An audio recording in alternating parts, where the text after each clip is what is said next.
نحمده ونصلي على رسوله الكريم اما بعد فاعوذ بالله من الشيطان الرجيم بسم الله الرحمن الرحيم رب اشرح لي صدري ويسر لي امري واحلل عقدة من لساني يفقهوا قولي۔ جنابت کے احکام۔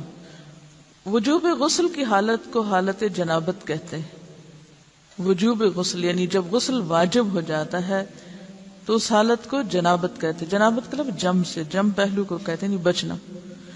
مندرجہ ذیل 4 حالتوں میں مسلمان مرد اور عورت پر غسل کرنا فرض ہو جاتا ہے۔ نمبر 1، جوش کے ساتھ منی خارج ہونے کے بعد، اس میں احتلام بھی داخل ہے، یعنی کوئی ایسا خواب آئے یا ویسے۔ نمبر 2، صحبت کے بعد یعنی سیکشل انٹرکورس کے بعد۔ نمبر 3، حیض کے بعد۔ نمبر 4، نفاس کے بعد یعنی بچے کی پیدائش کے بعد۔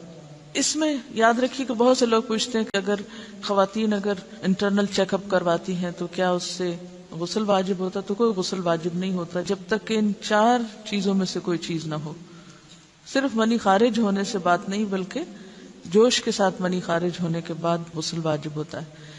صحبت اور غسل جنابت۔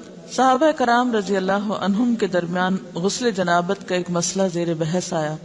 ایک گروہ کہتا تھا کہ غسل صرف دخول پہ فرض ہو جاتا ہے، انزال شرط نہیں، یعنی واٹر ڈسچارج جو ہے وہ ضروری نہیں۔ دوسرا گروہ بیان کرتا تھا کہ وجوب غسل کے لیے دخول کے ساتھ انزال بھی شرط ہے۔ یہ طویل مباحثہ کسی فیصلہ کن صورت پر منتج نہ ہوا۔ آخر قرار پایا کہ ام المومنین حضرت عائشہ رضی اللہ عنہا سے دریافت کیا جائے۔ حضرت عائشہ نے کہا کہ رسول اللہ صلی اللہ علیہ وسلم نے فرمایا، اذا جلس بین شعبها الاربع ومس الختان الختان فقد وجب الغسل۔ جب مرد عورت کی 4 شاخوں کے درمیان بیٹھ جائے اور اس کا محل ختنہ عورت کے محل ختنہ کے ساتھ مس کرے تو غسل واجب ہو جاتا ہے۔ تو مسئلہ یہ ثابت ہوا کہ صرف دخول پر ہی مرد اور عورت جنبی ہو جاتے ہیں اور ان پہ غسل واجب ہو جاتا ہے، انزال یعنی منی کا نکلنا شرط نہیں۔ رسول اللہ صلی اللہ علیہ وسلم نے فرمایا، جب تم عورت کی 4 شاخوں کے درمیان بیٹھ کر صحبت کرو تو تم پر غسل واجب ہو گیا، اگرچہ منی نہ نکلے۔ عورت کو بھی احتلام ہوتا ہے۔ ام المومنین حضرت سلمہ رضی اللہ عنہا روایت کرتی ہیں کہ حضرت ام سلیم نے رسول اللہ صلی اللہ علیہ وسلم سے کہا، اے اللہ کے رسول، یقیناً اللہ حق سے نہیں شرماتا، یعنی حق بات اور ایک ضروری بات جو ہے اس کو واضح کرنا ضروری ہوتا ہے، اور اس معاملے میں شرم سے کام نہیں لینا چاہیے، کہیں ایسا نہ ہو کہ انسان انجانے میں غلط کام کرتا رہے۔ تو یہ کہہ کر انہوں نے مسئلہ پوچھا، کیا عورت پر غسل ہے جبکہ اس کو احتلام ہو؟ آپ نے فرمایا ہاں، لیکن جب پانی کا نشان دیکھے یعنی منی دیکھے۔ اس پر حضرت ام سلمہ نے شرم سے منہ چھپا لیا اور عرض کیا، اے اللہ کے رسول، کیا عورت کو بھی احتلام ہوتا ہے؟ آپ نے فرمایا ہاں ہوتا ہے، تیرا داہنا ہاتھ خاک آلود ہو، یعنی ایک پیار کی ڈانٹ تھی۔ اور اس میں ہو سکتا ہے کہ مزاج کا فرق ہو، بعض خواتین کے ساتھ ایسا نہ ہو اور بعض کے ساتھ ایسا ہو، لیکن اس میں جو اصل چیز ہے وہ ایکسیسو واٹر ڈسچارج ہے۔ اس میں کہیں ایسا نہ ہو کہ لیکوریا وغیرہ کے ساتھ اس کو ریلیٹ کر دیا جائے۔ دونوں چیزوں میں فرق ہے۔ اور احتلام جو ہے وہ سوتے وقت ہوتا ہے، یعنی سو کر اٹھنے پر اگر انسان اپنے کپڑوں پر زیادہ ڈسچارج دیکھے، خواہ کوئی خواب یا کوئی فیلنگ یاد نہ بھی ہو، تو پھر غسل کرنا ضروری۔ معلوم ہوا کہ عورت یا مرد نیند سے اٹھ کر اگر تری یعنی نشان منی دیکھیں تو یہ احتلام کی علامت ہے، لہذا ان پر غسل کرنا فرض ہو جاتا ہے۔ اور اگر احتلام کی کیفیت انہیں یاد ہو لیکن نشان نہ پائیں، یعنی خواب یاد ہے لیکن کوئی سامنے علامت نہیں، تو غسل فرض نہیں ہوگا۔ ایسی صورت میں شک کی ضرورت نہیں ہے کہ نہیں میں نے خواب دیکھا اور مجھے خواب بالکل صحیح یاد ہے تو مجھے نہانا چاہیے، نہیں، محض خواب پر نہیں نہایا جائے گا جب تک کہ فزیکلی کوئی ایسی چیز سامنے دیکھی نہ جائے۔ جنبی کے بالوں کا مسئلہ۔ حضرت ام سلمہ روایت کرتی ہیں کہ میں نے کہا، اے اللہ کے رسول صلی اللہ علیہ وسلم، میں اپنے سر کے بال خوب مضبوط گوندتی ہوں، کیا میں انہیں غسل جنابت کے وقت کھولا کروں؟ آپ نے فرمایا، ان کا کھولنا ضروری نہیں، تیرے لیے یہی کافی ہے کہ 3 لپ پانی اپنے سر پر ڈالے، پھر اپنے سارے بدن پر پانی بہائے، پس تو پاک ہو جائے گی۔ یعنی بالوں کی جڑیں بھیگنا، سکن بھیگنا ضروری ہے، سارے بال کھولنا ضروری نہیں ہے۔ جنبی کے بالوں کا مسئلہ، حضرت عائشہ کو خبر ملی کہ حضرت عبداللہ ابن عمرو عورتوں کو غسل جنابت کے لیے بال کھولنے کا حکم دیتے ہیں۔ فرمانے لگی ابن عمرو پر تعجب ہے، انہوں نے عورتوں کو تکلیف میں ڈال دیا، وہ انہیں سر منڈوانے کا حکم کیوں نہیں دے دیتے؟ یہ حضرت عائشہ کی ڈانٹ تھی، یعنی وہ یہ تو کہہ رہے کہ عورتیں بال کھول کھول کے نہائیں، تو وہ پھر سیدھا یہی کہیں کہ عورتیں بال منڈوا لیں۔ میں اور رسول اللہ صلی اللہ علیہ وسلم ایک ہی برتن میں غسل کرتے، اور میں اپنے بال کھولے بغیر سر پر 3 چلو سے زیادہ پانی نہیں ڈالتی تھی۔ معلوم ہوا کہ غسل جنابت کے لیے بال کھولنے کی ضرورت نہیں، مگر یہ حکم صرف غسل جنابت کا ہے، غسل حیض کے لیے بالوں کا کھولنا ضروری ہے، کیونکہ وہ مہینے میں ایک دفعہ ہے۔ حضرت عائشہ سے روایت ہے کہ انہیں رسول اللہ صلی اللہ علیہ وسلم نے غسل حیض کے لیے فرمایا اپنے بال کھولو اور غسل کرو۔ اس میں آپ دیکھیے کہ دونوں چیزوں میں فرق کیوں ہے، دونوں کی نوعیت فرق ہے، اور حیض جو ہے وہ ایک نجاست کی کیفیت بھی ہے نا، قل هو اذی، تو اس کے بعد نہانا اور نہا کر خوشبو لگانا خاص طور پر اس کا سارا حکم آتا ہے، لیکن غسل جنابت میں نجاست کی وہ کیفیت نہیں ہے، یعنی حیض کا خون اور منی جو ہے ان دونوں کے حکم میں بھی فرق ہے، ٹھیک ہے نا۔ بعض علماء کے خیال میں جو منی ہے اٹ سیلف وہ ناپاک چیز نہیں ہے، اگر کسی کپڑے وغیرہ کو لگ گئی تو وہ کپڑا ناپاک نہیں، اگر اس کو خشک ہونے پر کھرچ کے صاف کر دیا جائے تو کپڑا صاف ہو جائے گا۔ لیکن خون حیض پر آپ صلی اللہ علیہ وسلم کیا فرمایا، چٹکیوں سے مل مل کے اس کو صاف کر کے دھوئے، تو ان دونوں میں بھی فرق ہے، لہٰذا ان دونوں کے بعد نہانے کے حکم میں بھی فرق ہے۔ ایک میں بال کھولے جائیں گے اور بال بھی دھوئے جائیں گے اور بالوں کی جڑیں بھی دھوئی جائیں گی، جبکہ دوسرے عام غسل جنابت میں بال کھولنا اور پورے بال دھونا شرط نہیں۔ بہت سی بچیاں ایسی جن کی شادی ہوتی ہے اور اس کے بعد انہیں ان مسائل کا پتہ نہیں ہوتا، یا تو پھر شرم کے بارے نہاتی نہیں، یا نہاتی ہیں تو پھر وہ پورے بال دھو دھو کے سکھانے میں اور ان چیزوں میں اتنا وقت ضائع کر دیتی ہیں کہ پھر بعضوں کا شوہر کی نافرمانی اور آپس کے تعلقات میں ٹینشن، لوگوں کا خوف۔ تو اگر دین کا صحیح مسئلہ پتا ہو تو انسان ان تمام مشقتوں سے بچ جاتا ہے اور ایک نارمل روٹین کی لائف گزار سکتا ہے۔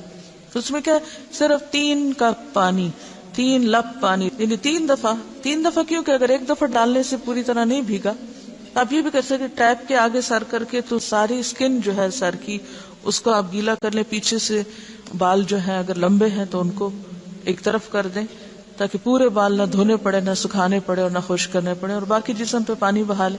دوسری صورت یہ ہے کہ مگ میں پانی لے کے تو اس کو آپ تھوڑا تھوڑا کر کے پورے کو ایک دفعہ کریں، پھر اس کے بعد دوبارہ کریں اور تیسری دفعہ رول کر کے بالوں کو پیچھے سے شاور کیپ ڈال لیں اور باقی جسم پھر دھو لیں۔ شاور کیپ سے کیا ہوتا ہے عام طور پر کہ پیچھے کے جو سارے لمبے بال ہیں پھر وہ نیچے گر کے گیلے نہیں ہوتے، وہ آپ کے سر پہ ہی ٹک جاتے ہیں۔ تو سر کی اسکن دھوئیں اور بالوں کو جوڑے کی شکل میں باندھ کے اوپر شاور کیپ پہن کے پھر باقی جسم کو اچھی طرح دھو لیں۔ تو اس میں آپ دیکھیں کہ جب بالکل سر کے سکن کا حصہ ہی تر ہوگا، اور یہ 3 دفعہ کرنا ہوگا، ایک دفعہ سے نہیں کام چلے گا، 3 دفعہ کرنا تاکہ کوئی بھی بال برابر جگہ سکن کی خشک نہ رہ جائے۔ تو اس سے کیا ہوگا کہ جتنا کم بال گیلے ہوں گے اتنے کم دیر میں ان کو خشک بھی کیا جا سکتا ہے اور کسی بھی مشقت کے بغیر انسان نماز پڑھ سکتا ہے۔ جنبی سے میل جول اور مسافہ جائز ہے۔ حضرت ابو ہریرہ روایت کرتے ہیں کہ ایک دن بحالت جنابت میں نے رسول اللہ صلی اللہ علیہ وسلم سے ملاقات کی، آپ نے میرا ہاتھ پکڑا اور میں آپ کے ساتھ ہو لیا، آپ ایک جگہ بیٹھ گئے اور میں چپکے سے نکل گیا، گھر جا کر غسل کیا، پھر واپس آیا، آپ ابھی بیٹھے ہوئے تھے، آپ نے پوچھا اے ابو ہریرہ تو کہاں گیا تھا؟ میں نے سارا حال کہہ سنایا تو آپ نے فرمایا سبحان اللہ، تحقیق مومن ناپاک نہیں ہوتا۔ نبی صلی اللہ علیہ وسلم کا یہ فرمان کہ مومن ناپاک نہیں ہوتا، اس کا مطلب یہ ہے کہ مومن حقیقتاً نجس اور پلید نہیں ہوتا۔ جنابت حکمی نجاست ہے، حسی نہیں، یعنی نجاست کے حکم میں ہے لیکن بظاہر وہ کوئی ناپاک ہونے والی بات نہیں۔ یعنی شریعت نے مصلحت کی بنا پر ایک حالت میں حکماً اس پر غسل واجب کیا ہے، بس جنبی کے ساتھ ملنا جلنا، اٹھنا بیٹھنا، اختلاط، ارتباط، کھانا پینا سب جائز ہے۔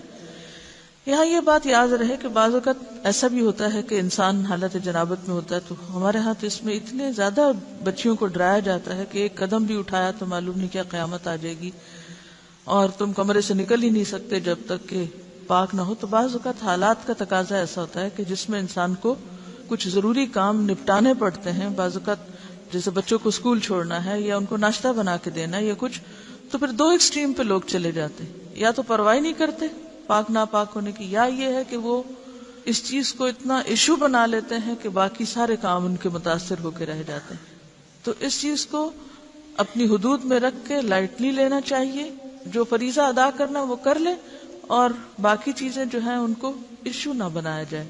یعنی اگر کسی وقت مجبوراً تھوڑی دیر کے لیے گھر سے بھی نکلنا پڑ جائے، جیسے حضرت ابو ہریرہ باہر نکلے ہوئے تھے، تو اس میں بھی حرج نہیں ہے۔ اس کا یہ مطلب نہیں کہ آپ ٹال مٹول کر کے تو دن بھر کی نمازیں گنوائیں، یہ صرف رخصت کی بات ہے یا کیا کر سکتے ہیں آپ اس کی بات ہے۔ اس کا یہ مطلب نہیں کہ یہ ایک عادت یا ایک روٹین بنا لی جائے ناپاک رہنے کی۔ بعض لوگ کچھ کھاتے نہیں پیتے نہیں کہ ہم ناپاک ہیں، کھانا پینا بات چیت لین دین، یعنی اگر کسی کا ہاتھ دوسرے پاک بندے سے چھو گیا تو وہ کوئی ناپاک نہیں ہو جائے گا، یا کسی کپڑے کو ہاتھ لگ گیا یا کسی چیز کو یا کسی کھانے کو، تو وہ کھانا ناپاک نہیں ہوگا، کیونکہ یہ حسی نجاست نہیں ہے، آپ کے ہاتھ میں کوئی گندگی نہیں ہے۔ اگر اس حالت میں کبھی آٹا گوندنا پڑ جائے یا کوئی پیڑا یا روٹی بنانی پڑ جائے، اور دیکھیے کہ بعض اوقات بچے چھوٹے ہیں رو رہے ہیں، ان کو کھانا چاہیے، اور آپ کہیں روتے رہیں جو روتے ہیں، میں تو ناپاک ہوں اس لیے میں تو کوئی کام نہیں کر رہی، تو یہ ایک دوسری ایکسٹریم ہوگی، ایسا کرنا درست نہیں۔ اگر ضرورت کے تحت تھوڑی دیر، گھنٹہ 2 گھنٹہ کسی وجہ سے ڈیلے کرنا پڑے، بعض اوقات ایسا ہوتا پانی نہیں ہوتا، تو ایسی صورت میں کیا کریں گے؟ ایسی صورت میں آپ ویٹ کریں گے، بعض سپلائی کا پانی 1 گھنٹے تک آ رہا ہے، تو اب آپ کوئی کام کاج نہ کریں، اندر مرغی بن کے بیٹھ جائیں کہ میں ناپاک ہوں میں ناپاک ہوں، نہیں، سب کام کریں اپنے، اور جب پانی آ جائے تو نہا لیں۔ ایسے کرنے میں کوئی گناہ نہیں، کوئی جرم نہیں، کوئی غلطی نہیں۔ رسول اللہ صلی اللہ علیہ وسلم نے ایک انصاری کو بلایا، جب وہ آیا تو اس کے سر کے بالوں سے پانی ٹپک رہا تھا۔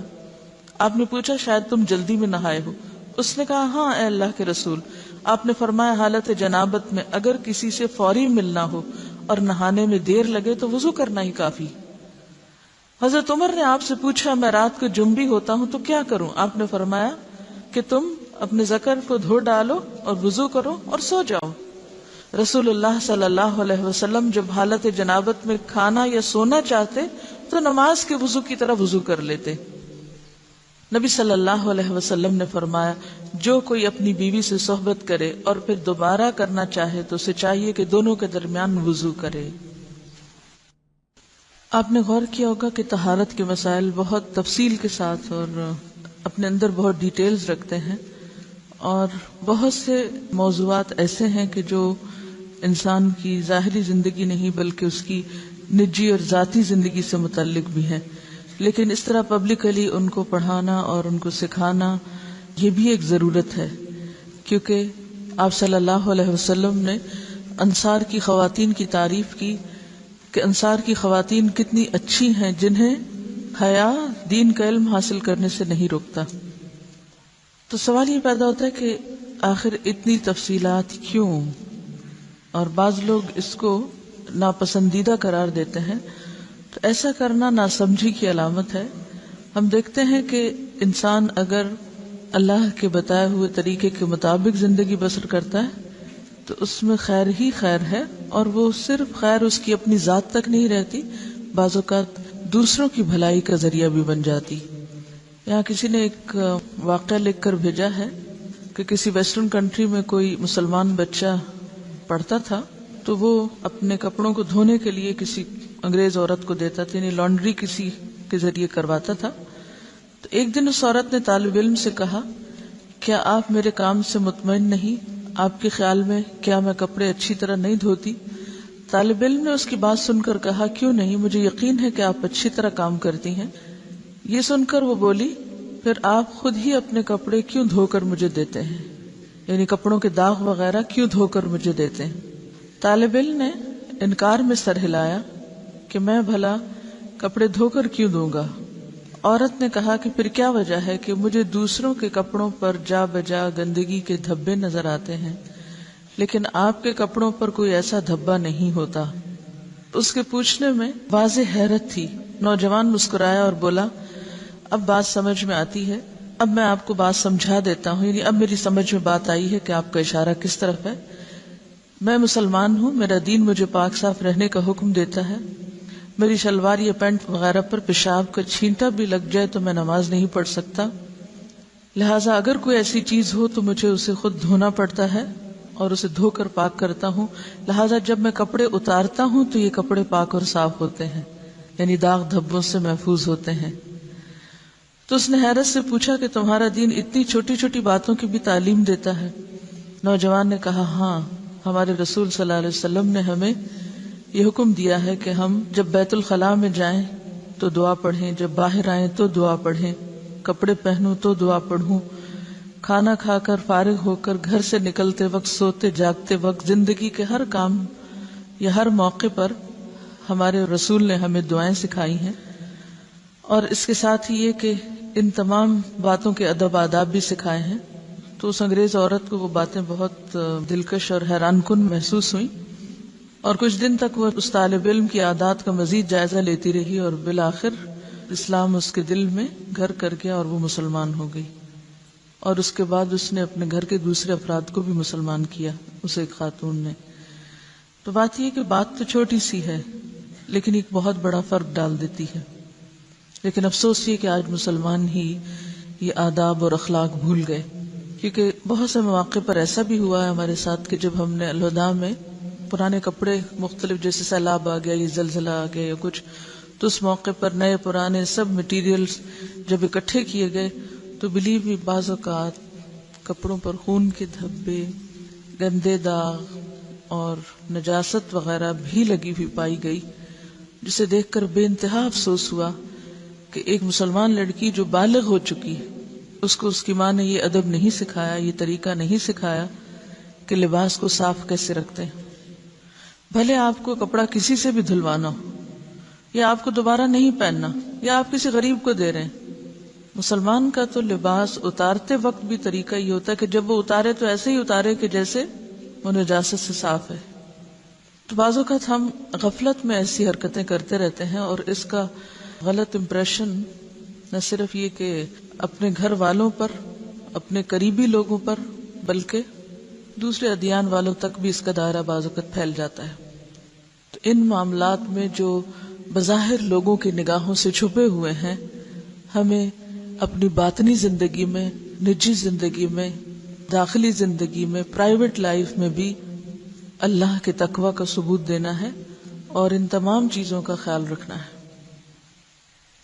حائضہ سے صحبت کرنے کی ممانعت۔ حیض کی حالت میں عورت سے مجامت کرنا سخت گناہ ہے۔ اللہ تعالیٰ نے قرآن مجید میں فرمایا فَاعْتَزِلُوا النِّسَاءَ فِي الْمَحِيضِ، یعنی واضح قرآن کا حکم ہے، پس ایام حیض میں عورتوں سے کنارہ کشی کرو، یعنی کنارہ کشی سے مراد لین دین اور بالکل تعلق ختم کرنا نہیں، مراد یہاں پر سیکشل انٹرکورس ہے، یعنی صحبت نہ کرو۔ اگر کوئی اس گناہ کا مرتکب ہو جائے تو اس کی بابت نبی صلی اللہ علیہ وسلم نے فرمایا، جو شخص بحالت حیض اپنی عورت سے صحبت کرے تو اسے چاہیے کہ نصف دینار صدقہ کرے۔ دینار 4.5 ماشے سونے کا ہوتا ہے، تو نصف دینار 2.25 ماشے سونا ہوا۔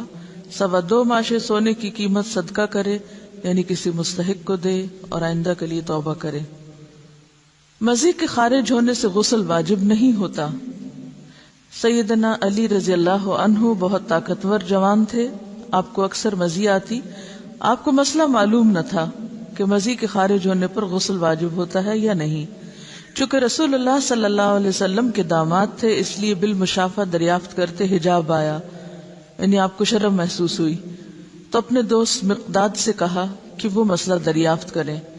حضرت مقداد نے نبی صلی اللہ علیہ وسلم سے پوچھا، آپ نے فرمایا مزی کے خارج ہونے پر غسل واجب نہیں ہوتا، صرف وضو کرنا چاہیے۔ نبی صلی اللہ علیہ وسلم نے فرمایا اگر مزی خارج ہو تو آلے تناسل کو دھو لو اور وضو کر لو. نیز فرمایا اور کپڑے پر جہاں مزی لگی ہو ایک چلو پانی لے کر چھڑک لینا کافی ہے. اب اس میں یہ جو مختلف ٹرمز استعمال ہو رہی ہیں ان میں فرق کیا ہے، یعنی مزی اور منی کا فرق کیا ہے؟ مزی اس چپکتے ہوئے لیسدار پانی کو کہتے ہیں جو شہوت کے وقت ذکر کے سرے پر نمودار ہوتا ہے، یعنی کہ جو اچھل کر نہیں نکلتا بلکہ ویسے ہی ویٹنس ہوتی. اور منی عضو مخصوص سے لذت اور جوش کے ساتھ ٹپک کر خارج ہونے والا سفید مادہ ہوتا ہے جس سے انسان پیدا ہوتا ہے. اس کے خروج سے آدمی پر غسل فرض ہو جاتا ہے. ودی وہ گاڑھا سفید پانی جو پیشاب سے قبل یا بعد خارج ہوتا ہے، اس کے نکلنے پر غسل کرنا ضروری نہیں. یہ اسی طرح لیکوریا بھی اس میں آ جاتا ہے. جن عورتوں کو سفید رطوبت یعنی لیکوریا کی شکایت ہوتی ہے اس سے بھی غسل لازم نہیں ہوتا، حسب معمول نمازیں ادا کرنی چاہیے. لیکوریا کا جو سیکریشن ہے اگر وہ کپڑے پر لگ جائے تو اسی طرح چلو بھر پانی سے اس کو صاف کر لینا چاہیے. حائضہ کو چھونا اور اس کے ساتھ کھانا جائز ہے. حضرت انس رضی اللہ عنہ روایت کرتے ہیں کہ جب عورت حیض سے ہوتی تو یہودی اس کے ساتھ کھاتے پیتے نہیں تھے، تو رسول اللہ صلی اللہ علیہ وسلم نے فرمایا حائضہ سے ہر کام کرو سوائے جماع کے، یعنی حائضہ سے کھانا پینا، اٹھنا بیٹھنا، ملنا جلنا، اسے چھونا، بوس و کنار وغیرہ سب جائز ہے سوائے مجامت کے. حضرت عائشہ روایت کرتی ہیں کہ رسول اللہ صلی اللہ علیہ وسلم مجھے حالت حیض میں ازار باندھنے کا حکم دیتے سو میں ازار باندھتی. آپ مجھے گلے لگاتے اور میں حیض والی ہوتی. حضرت عائشہ سے روایت ہے کہ نبی صلی اللہ علیہ وسلم نے مسجد میں اپنی اعتکاف گاہ سے مجھے بوریا پکڑانے کا حکم دیا. رگ، بوریا کیا ہوتا ہے؟ رگ یعنی کپڑے کا پیس، یہ جے نماز جیسے ہوتی. میں نے کہا میں حائضہ ہوں. آپ نے فرمایا تیرا حیض تیرے ہاتھ میں نہیں ہے. اور اس حدیث سے لا علمی کی بنا پر آج تک لوگ تسبیح کو ہاتھ نہیں لگانا، جے نماز کو ہاتھ نہیں لگانا، جے نماز پہ بیٹھنا نہیں، اور اگر حالت حیض میں کوئی کپڑے پہنے تو دوبارہ نہیں پہن کے نماز ان میں پڑھنی، یا یہ کہ بستر کی چادریں وغیرہ دھونا ہے، یا اور بہت سے تردد کیے جاتے ہیں. تو یہ سب خود ساختہ باتیں ہیں، ان کی کچھ حقیقت نہیں. حضرت عائشہ سے روایت ہے کہ نبی صلی اللہ علیہ وسلم میری گود کو تکیہ بنا کر قرآن حکیم کی تلاوت کرتے تھے حالانکہ میں حائضہ ہوتی. اب یہاں بھی آپ دیکھیے بہت سی خواتین پوچھتی ہیں کہ کیا ہم اس حالت میں قرآن کی مجلس میں شریک ہو سکتے ہیں یا نہیں، وہاں بیٹھ سکتے ہیں یا نہیں.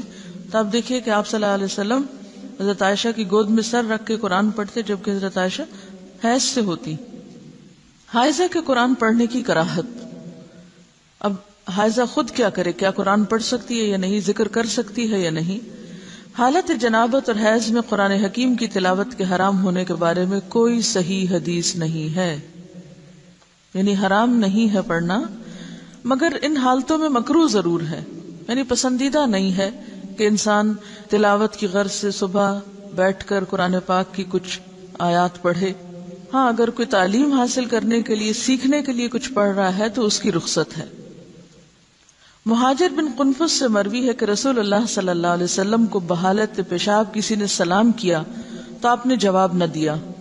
فراغت کے بعد آپ نے وضو کیا اور فرمایا میں نے مناسب نہ سمجھا کہ طہارت کے بغیر سلام کا جواب دوں. اس کا یہ مطلب نہیں کہ طہارت کے بغیر کہ جب اگر کسی نے وضو نہیں کیا ہو تو وہ سلام کا جواب نہ دے، یا اگر آپ بے وضو ہیں کوئی آپ کو سلام کرے تو آپ جواب نہ دے کہ میرا وضو نہیں ہے. اس سے مراد یہ کہ عین اس حالت میں کہ جب انسان ٹوائلٹ میں بیٹھا ہوا ہو اور اس کے جسم سے کچھ نکل رہا ہو اور کوئی سلام کرے اور وہ ساتھ ہی سلام کا جواب دینا شروع کر دے تو اس حالت میں دینا جائز ہے. اب حیض کی بھی کنڈیشن ایسی ہوتی ہے نا کہ مسلسل بعض اوقات کچھ سیکریشن ہوتی رہتی ہے، تو ایسی صورت میں اگر انسان عبادت کی غرض سے تلاوت کر رہا ہے تو یہ درست نہیں. ہاں تعلیم کی غرض سے اس کی اجازت موجود ہے کیونکہ حرام بہرحال نہیں ہے. جب حدث اصغر کی حالت میں سلام کا جواب دینا مکروہ ہوا تو جنبی کا قرآن کی تلاوت کرنا بالاولا یعنی زیادہ مکروہ ہوا.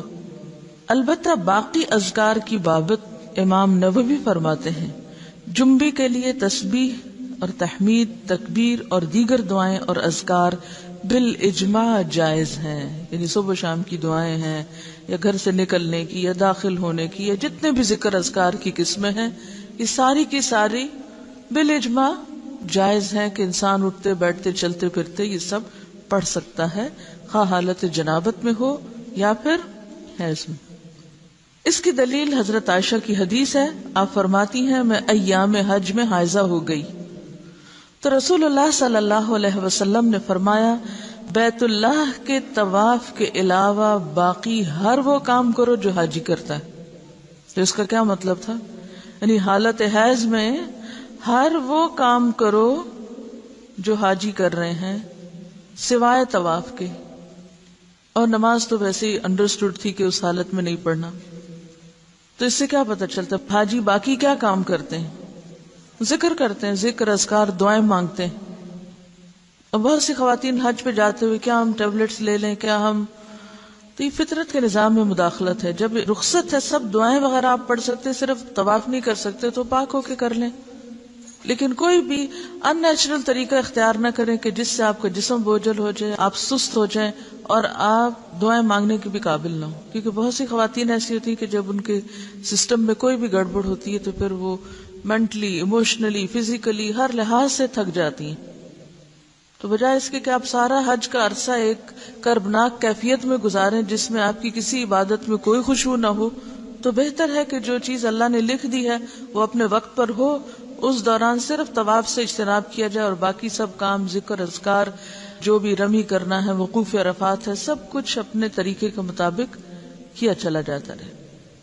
پہلے سعی کا علاقہ جو تھا، سعی کی اجازت تھی، لیکن اب سعی بھی مسجد میں آ گئی، مسعی بھی مسجد میں آ گئی، تو جہاں سے مسجد شروع ہوئی وہاں سے داخلہ بند ہو گیا، الا عابری سبیل، کہ کوئی آپ کو گزرنے کی ضرورت پیش آئی، اندر کوئی بیٹھا ہوا اس کو بلانا ہے تو وہ گزر کے دے کے واپس آ جائے، بیٹھے نہیں، گزرنے کی اجازت ہوتی ہے مسجد۔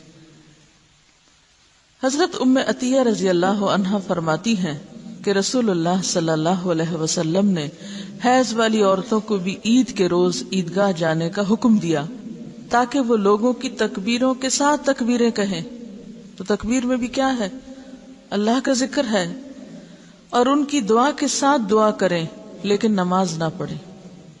تو جو چیز بصراحت ممنوع ہے وہ کیا ہے؟ نماز اور طواف، باقی کچھ بھی ممنوع نہیں، یعنی عبادات میں سے۔ حضرت عائشہ فرماتی ہیں کہ رسول اللہ صلی اللہ علیہ وسلم ہر حال میں اللہ کا ذکر کرتے تھے۔ ان احادیث سے ثابت ہوا کہ حائضہ اور جنبی ذکر اذکار کر سکتے ہیں، ٹھیک ہے۔ استحاضہ کا مسئلہ، استحاضہ وہ خون ہوتا ہے جو ایام حیض کے بعد خاکی یا زرد رنگ کا جاری ہوتا ہے۔ یہ ایک مرض ہے۔ جب عورت اپنے حیض کی عادت کے دن پورے کرے پھر اسے غسل کر کے نماز شروع کر دینی چاہیے۔ تو اس میں اصل حکم یا اصل بات کیا ہے؟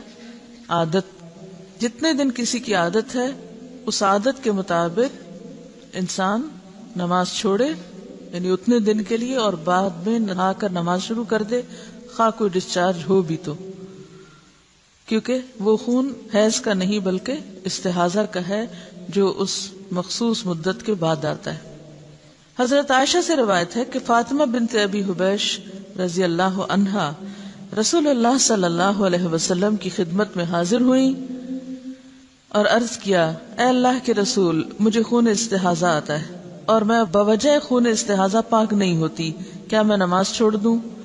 آپ نے فرمایا، نہیں، خون استحاضہ ایک اندرونی رگ سے بہتا ہے اور یہ خون حیض نہیں، بس جب تجھے حیض کا خون آئے تو نماز چھوڑ دے، اور جس وقت خون حیض بند ہو جائے اور استحاضہ شروع ہو تو اپنے استحاضہ کے خون کو دھو لو اور نماز پڑھو۔ تو حاصل کلام یہ ہے کہ مستحاضہ پاک عورت کی طرح ہے، ایام حیض کے بعد غسل کر کے نماز شروع کر دے۔ ہاں، یہ بہت ضروری ہے کہ ہر نماز کے لیے نیا وضو کرتی رہے۔ رسول اللہ صلی اللہ علیہ وسلم نے حضرت فاطمہ سے یہ بھی فرمایا، ہر نماز کے لیے وضو کر لیا کرو، یعنی ہر نماز کے لیے نہانے کی ضرورت نہیں، صرف وضو کافی ہے۔ خواہ پہلے سے وضو ہو بھی، چونکہ ڈسچارج ہوتا رہتا ہے اس لیے وضو باقی نہیں رہتا، دوبارہ وضو کر لیا جائے۔ خون حیض بلوغت کی علامت ہے، اگر یہ عادت کے مطابق آئے تو یہ صحت کی علامت ہے، اس کے برعکس استحاضہ بیماری کی علامت ہے۔ چونکہ یہ خون حیض سے پہلے بھی آتا اور حیض کی مدت گزر جانے کے بعد رکتا نہیں، اس لیے بعض خواتین اسے بھی حیض سمجھ کر نماز چھوڑے رکھتی ہیں، لہٰذا اس مسئلے کو سمجھنا ضروری ہے۔ خون حیض گاڑھا، سیاہ اور کسی قدر بدبودار ہوتا ہے۔ جب اس کی مدت ختم ہوتی ہے تو خاکی یا زرد رنگ کی رطوبت خارج ہوتی ہے، مگر وہ حیض نہیں ہوتی، جبکہ خون استحاضہ پتلا اور زرد رنگ کا ہوتا ہے۔ یہ الگ بات ہے کہ عادت کے دنوں میں کبھی فلو زیادہ ہوتا ہے اور کبھی کم ہوتا ہے، لیکن اپنے مقرر وقت پر انقطاع بھی ہو جاتا ہے۔ انقطاع الدم یعنی سب ختم ہو جاتا ہے اور وائٹ ڈسچارج شروع ہو جاتا ہے۔ تو پاکی کب ہوتی ہے؟ جب خون حیض کے ختم ہونے کے بعد وائٹ ڈسچارج شروع ہو۔ اگر خاتون حیض اور استحاضہ کا فرق پہچانتی ہے تو اس کے مطابق عمل کرے گی، یعنی حیض کے آنے پر نماز چھوڑے گی اور حیض کے بعد استحاضہ کے دوران ہر نماز کے لیے الگ وضو کر کے نماز ادا کرے گی۔ اگر اسے دونوں خونوں کی پہچان نہیں، البتہ حیض اسے عادت کے مطابق آتا ہے، تو وہ عادت کے دنوں میں نماز ترک کرے گی اور ان کے بعد جو خون آئے گا اسے استحاضہ سمجھے گی۔ اب اس میں مشکل یہ ہے نا کہ ہر عورت کی عادت فرق ہے، اس لیے اس میں کوئی مفتی کچھ نہیں بتا سکتا، خود ہی اس کا تعین کرنا پڑے گا کہ کن دنوں میں عادت بدل جاتی، کیونکہ عورت کی صرف یہ نہیں کہ اس کو خون کے رنگ سے آپ پہچانیں گے، اس میں دیکھا یہ جائے گا کہ آپ کی اپنی جسمانی کیفیت کب بدلتی ہے، کیونکہ استحاضہ کے خون میں جسمانی کیفیت اتنی متاثر نہیں ہوتی، جبکہ حیض کے دنوں میں اس سے پہلے یا اس کے بعد مزاج پر بھی فرق پڑتا ہے۔ تو مزاج کی تبدیلی سے اور خون کے رنگ کی تبدیلی سے یا اس کیفیت سے یا اس کے زیادہ یا کم ہونے سے بھی حیض اور استحاضہ کو آپس میں الگ الگ سمجھا جا سکتا ہے۔ اگر اسے دونوں خونوں کی پہچان نہیں اور حیض بھی عادت کے مطابق نہیں آتا، اب ایک اور مسئلہ تیسرا، نہ حیض کی پہچان ہے اور نہ ہی عادت کا پتہ چلتا ہے، یعنی دن کے مقرر ہونے کی سمجھ ہی نہیں آتی، تو وہ اپنی قریبی رشتہ دار خاتون جو مزاج اور عمر میں اس جیسی ہو، مثلا بہن وغیرہ، اس کی عادت کے مطابق عمل کرے گی حتیٰ کہ اسے پہچان ہو جائے اور اس کی اپنی عادت بن جائے، پھر قیاس کرنا پڑے گا۔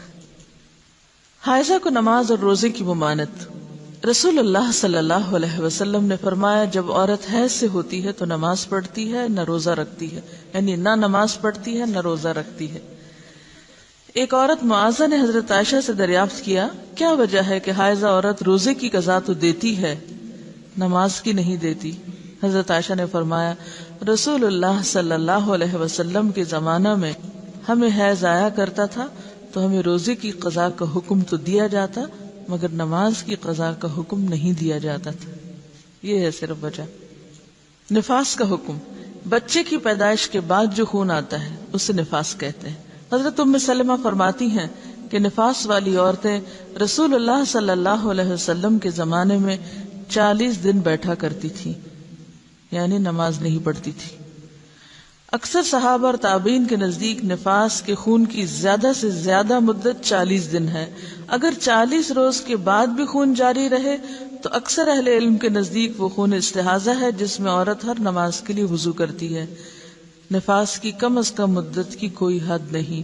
اچھا یہ بھی یاد رہے کہ بعض خواتین کو نفاس کا عرصہ ختم ہوتے ہی پھر پیریڈ شروع ہو جاتے ہیں، تو ایسی صورت میں اگر دن اوپر چلے جائیں اور پیریڈز کی واضح علامات ہر ایک کو اپنی عادت پتہ ہوتی ہے تو اس کے مطابق پھر وہ چھوڑ سکتی ہے۔